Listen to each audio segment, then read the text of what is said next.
guys, welcome back to my YouTube channel. My name is Coulter.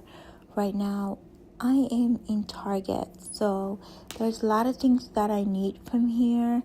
I bought the liquid, but I was gonna get the machine, but I didn't, and the reason why is the one that I have, it works technically, but sometimes the liquid does not come out, so I need to get a new one. That's the brand that I use, the Wet Jet. I think that's what it's called. So that's the ones that I use. Lately, I've been thinking about making my own latte. I'm not a coffee person, but I was thinking about it, and those were my favorite flour that I used. Kuwaasit waxaa waaye kuwa especially caleemahaas ay idin tusaayo gabdha waa idin faa'iideynaa. Caleenta oo mother ay ku qoran tahay waxay u fiican tahay hooyada naaska nuujiso kale camal, zaaid ay ugu fiican tahay. Caanaha siitana 100% ayakana way fiican yihiin. So baby sectionka imaaday, wiilkayga wuxuu jiraa hadeertaan 7 bilood, waa ka gudbay 8 bilood oo hadda kale alxamdulilah. So cuntada caadiga waa barbaraa uu nala cunaa anaka aan karsano, but fruit yar u qaadaye, and that is that pillow right there. Hadda hooyo tahay way ku anfacaysaa, especially markaa nuujinaysid cunugaada markaa naaska siinayso kale camal. mashiinkaas u jeediin kamarada kusoo dhaweeyo 369 kala gado. insha Allah cunug aduu ilaahay ii qadaro inuu ilaahay cunug kale siiyo, mashiinkaas baa riyadeeda ay tahay inaan soo gato, ama midka kale ka qaalisanaa jira askana aan jeclahay. labadaas midkood mida soo gadan doonaa insha Allah. So waxaas kala idin tusaayana waxaa waa hooyada naaska nuujinayso, alaabahaasayto markaa naaska nuujinaysid aa la isticmaalaa. kukigaasoo kale camal, kaniiniyo kaasayto waxaa waaye kaasaa idin tusaaya. naasaha markii kow oo caanaha ka imaanaya zaaid ay ku xanuunayaan, naasaha la marsadaa, xanuunka kastoo ka kala yareynaya, iyo geedka oo naasaha la gashto. adiga qaybtaan waxyaalahan waxaa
basically this is what I got.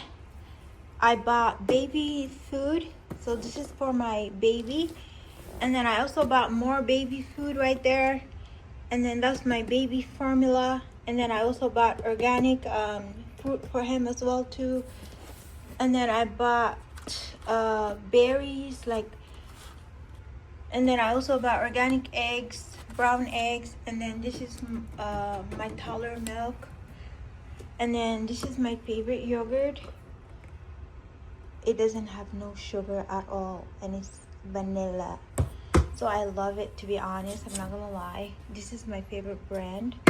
So yeah, and I'm gonna show you the second haul. So this is the second round of my grocery haul. So basically I bought a bowl and a plate.